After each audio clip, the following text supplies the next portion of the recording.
Dean Curry here, Fantasy Football, RSVP, week number 15 of the 2018 season. We're just flying through this season, and some of you are in the playoffs, and you need some players. Last week, I spoke about Jeff Wilson for the 49ers. The week before, he had a big week, getting lots of throws at him, 8 catches for 9 targets. This past week, he only had 2 throws thrown at him, and he caught 1 pass. But he also had close to 90 yards, and they're going to be using this guy. And, there's still a chance he might be on your waiver wire. I mean, I have lots of guys I could recommend to you. But, of course, let's try to keep it with people that we think are actually on the waiver wire. I'm sure by this point, Jalen Samuels is gone. I spoke about him last week. If he's still available, pick him up. He had a big week catching the ball. Ridley gets some plays, but Jalen Samuels is going to, in PPR formats, you got to get him on your team. Spencer Ware, eventually he's going to get cooking. I spoke about that last week. He's probably not available at this point. But if he is available or if he's on your team, play him. Let's talk about someone I think may be available, because Spencer Ware did get a little banged up in that game. And I spoke to you last week that, 2 weeks ago, I wasn't sure how much they were going to use Spencer Ware. And I said Damian Williams is going to be catching the ball out of the backfield, and the coaching staff really likes him. I mean, I don't know the coaching staff personally, but it was reported that the coaching staff actually really likes Damian Williams. And now with Ware banged up, it could be a good pickup, because Damian Williams could get a lot more of a heavier workload. And I actually said to pick him up a couple of weeks ago, but let's, focus on today.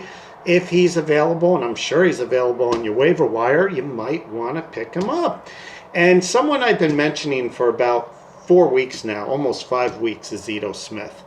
I told you all that Coleman is in a contract year, and as the Falcons slowly continue to lose, which they did, and they are out of the playoffs, which pretty much they are, I said they're going to start using Ito Smith more.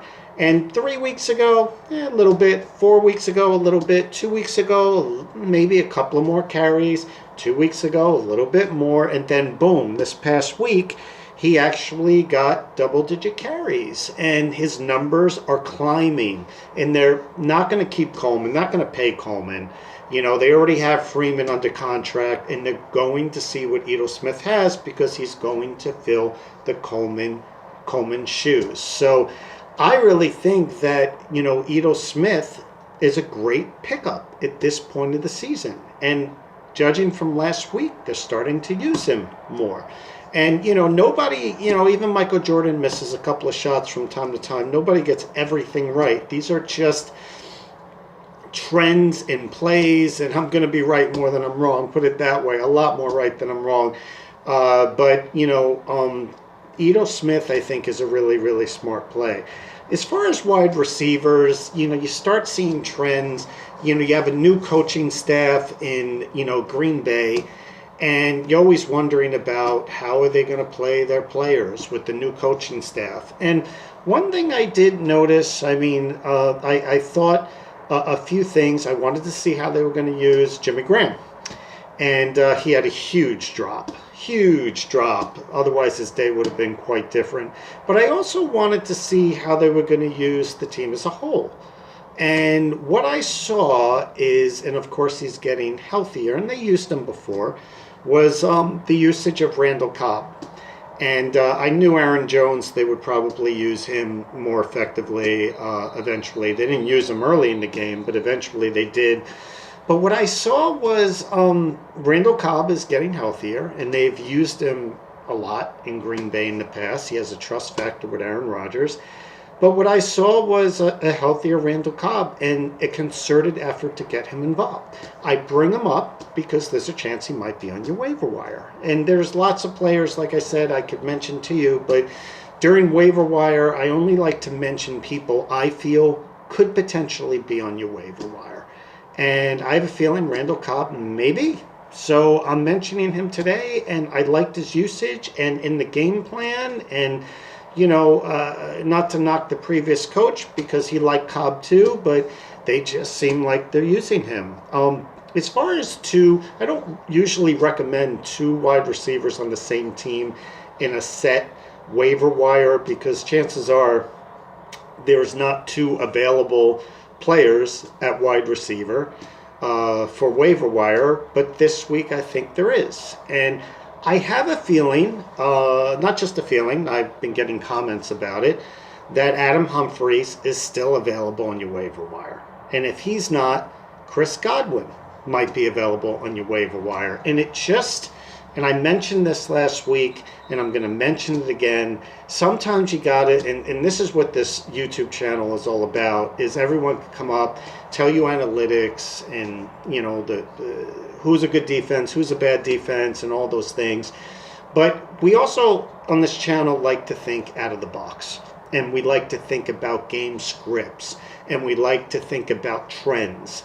And philosophy and psychology and being a personal trainer and in the fitness industry and a rehabilitative specialist in rehabilitation for injuries, it gives me a little bit of a different perspective, both as a motivational speaker and published author.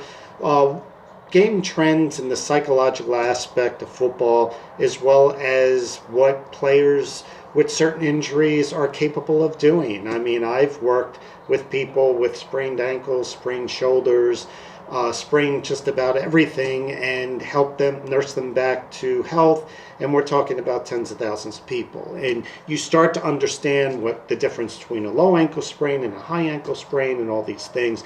And as a motivational speaker and, self-help inspirational author, I understand a thing or two about human nature and, what a player may be thinking in certain stressful type of situations. And I tried to think a little bit more out of the box as far as what is going on with the game, what is going on with the team, where is the team in mental space right now? Where is a player in mental space? What does a player think when he's coming back from injury? How does he play? Tentatively open? These sort of things. And I talk a lot about game scripts and I talk a lot about trends. And one thing I talked about with Jameis Winston is things that you don't always hear being talked about on shows like this, and that is this guy wants to keep his job. He's lost his job a couple of times, and he wants to keep his job. And one of the reasons why he lost his job is when he aired the ball out, a la, Evans, their wide receiver. And every time he airs it out, he's taking a chance. And, Tampa Bay's not going to make the playoffs. And right now, it just makes more sense for him to dump the ball over the middle to Chris Godwin or Adam Humphries. It's a low-risk play. They're moving the ball really well that way. And Evans is getting double teamed most of the time, so these plays are open. And these two guys are great route runners. Why they're getting 7 catches, 8 catches, 80 yards, 9 yards in the PPR format. That's very important yards. And I'm telling you right now, this guy is not going to take many chances the rest of the year. Evans had a decent game last week, but he's been putting up really low numbers. And you have to think out of the box and think of it from a psychology standpoint. All Winston wants to do at this point is save his job. And, how he saves his job is not necessarily by winning games, but by not throwing games away, by not throwing up 3, 4 picks or 5 picks. That's what got him on the bench. It wasn't that he was losing games, or not winning games that put him on the bench and Fitzmagic came in. It was the fact that he was throwing picks left and right, bad ones. So I feel from a psychology standpoint that Winston is not going to take many chances, and he's just going to dump it over the middle. They're out of the playoffs to Godwin or Humphries, and I would pick up both of them and potentially play them. And if one of them's available, it's why I mention it, I would definitely pick them up. I did like Kenny Stills back this past week with the Dolphins, but The problem is with Tannehill, he got a little banged up in the game again. And, if he plays, I like Kenny Stills. If you're desperate, just to throw another name in there. I spoke a couple of weeks ago. I spoke last week about tight ends, and I said you got to pick up Cameron Brate.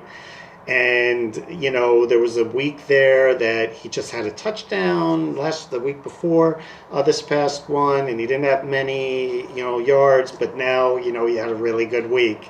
And so I hope you picked him up.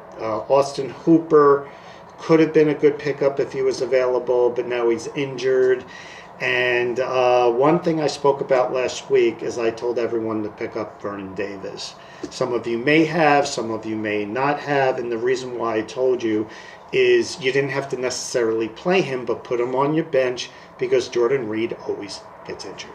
Always gets injured.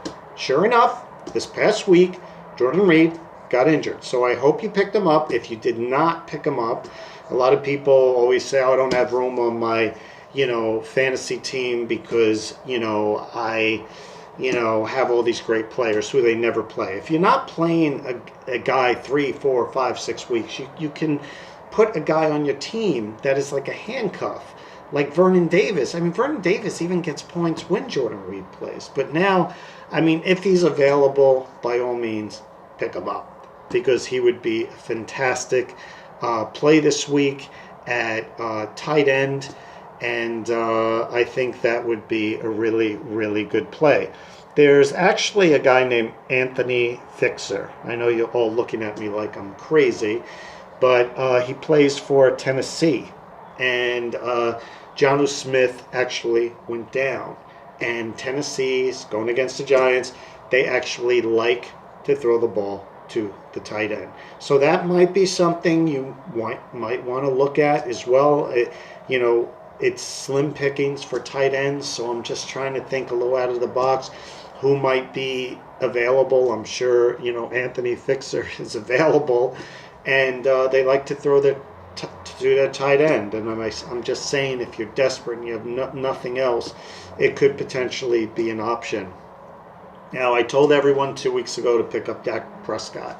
I told you he was going to have a tremendously easy schedule going down the stretch, and his numbers were low. Of course, he had a huge week last week. He's probably not available, but if he is on your team, play him. If for some reason he's available, which I doubt he is now, but I want to mention him because he is playing Indianapolis and Tampa over the next 2 weeks. So if he's on your bench, play him if he's available, which I'm sure last week he was available. This week I highly doubt it.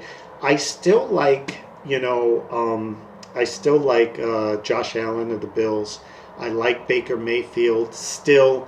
Mayfield had a huge first half, and the second half they were running the ball, and there was a couple of people want to know why he had such a bad second half, but they fumbled the ball twice. Landry and they just lost the ball, and it killed 2 drives.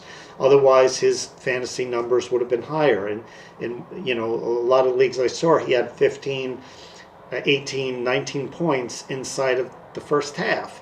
And then he winded up with the same thing because they basically stalled 2 major drives. But he's playing better. Sometimes he doesn't play good in the first half, plays well in the second half. Plays good in the first half, then doesn't, play. Sooner or later, this kid's going to figure it out. And if you're desperate for a play, he's got a couple of easy teams coming up, so you may want to, go that route. Lamar Jackson, again, I told people to play him. It's hard to figure out if he's going to actually play versus, the other quarterback, Flacco. So, I don't know. But if Lamar Jackson plays, he could be an option if you're desperate. I spoke to you guys about handcuffs, and the funny thing about it is 2 weeks ago, and if you see my videos, the day I posted the video about Kareem Hunt was 2 days before the news broke, and I had no knowledge that there was going to be any report coming out on Kareem Hunt. But every time around that time of year, I always tell people to handcuff, especially running backs. Handcuff running backs, because there's always a handful of running backs that go down at the end of the year. And I said Kareem Hunt, I said Jalen Samuels, and 2 days later Kareem Hunt went down, and 4 days after that Connor went down, and Jalen Samuels is in there. And this is why I tell you to do these things. It's because I've seen it before in other years. And something I saw yesterday, I have another one for you, okay? And just to get right to it, it's Rod Smith of Dallas. I love Zeke Elliott. He's having a great year. He's a big back and all those things, but they are using him so much. And now he got a little neck stinger. And it's been reported. I mean, there's been reports out left and right that he's a little banged up, and he's playing a little banged up. Each week, there's little nagging injuries, and these things happen. And if he goes down, Rod Smith is the number 2, and they even use Rod Smith now. So it's obvious that they feel comfortable putting him in there. And you might want to pick him up just in case Zeke Elliott goes down, because if you have a player in the playoffs like Zeke Elliott go down, and you have a guy you could put in there like Rod Smith, they're going to run the ball in Dallas. It just is a smart play, because you don't want your primetime player to go down in the playoffs, because that could be the difference between you winning and losing. So that is my handcuff, Rod Smith. Definitely think about putting him on your bench. And I hope, by the way, you're all advancing in your playoffs, or even consolation rounds if you're still continuing to play. As far as defenses for this week, I would play a team that I normally would not play, but I would actually play the Giants defense at home. I've been saying this all year long, that the Giants defense, I'm not saying they have a great defense, because they don't. They did a couple of years ago, and Collins went down, which really, hurt the Giants' defense. But I've been saying all year long that the Giants' defense is very underrated. And it's not a great defense, but it's very underrated. And it's not a shock, when they keep Adrian Peterson, to virtually not many yards, because I was saying that all week, and they've done that. And their coverage is very good. Of course, it's a bit of a blow with, with Collins going down. And now you have Tennessee coming in, who likes to run the ball, big back. But look, AP didn't do anything against the Giants, and you have a lot of other backs. And, the Giants are playing really good football right now. Believe it or not, the Giants, are, a game or two out of a playoff spot, if that's believable. But over the last number of weeks, if they had that Eagles game, they would, which they should have had that game, not to mention a couple of other games. But the Giants over the last 6 weeks have been playing really, really good football. And the whole thing in Tennessee is the dink and dunk and run the ball and dink and dunk and play good defense.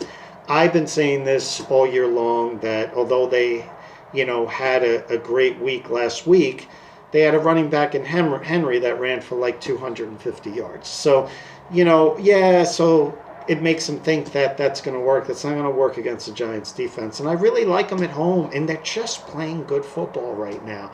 And they're controlling the clock and keeping teams off the field. And I think, and the Giants, defense has been putting up good fantasy numbers. So I like the Giants defense this week.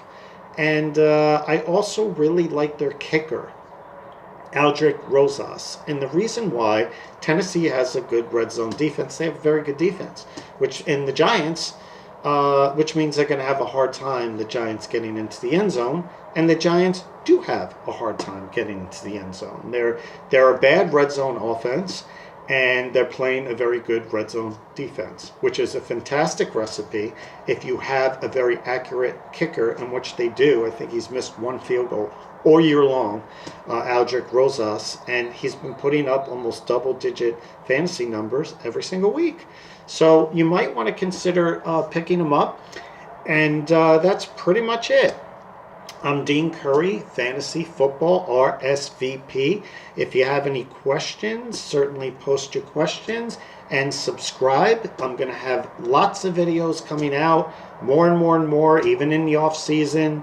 We have a professional league starting, the Allegiance of American Football, starting in February, and I will be releasing videos with that. And you can look at our website as well. Our website is www.fantasyfootballrsvp.com. It's our business Facebook page. We have a Twitter page as well at ffootballrsvp, and we have an Instagram account, and I post videos there, quick videos. They have to be under a minute and a half, and fun pictures. And if you like Instagram, it's Fantasy Football RSVP. So have a wonderful week. I hope you all are advancing in your playoff rounds. This is Dean Curry, and have a great week coming up. Waiver Wire week number 15.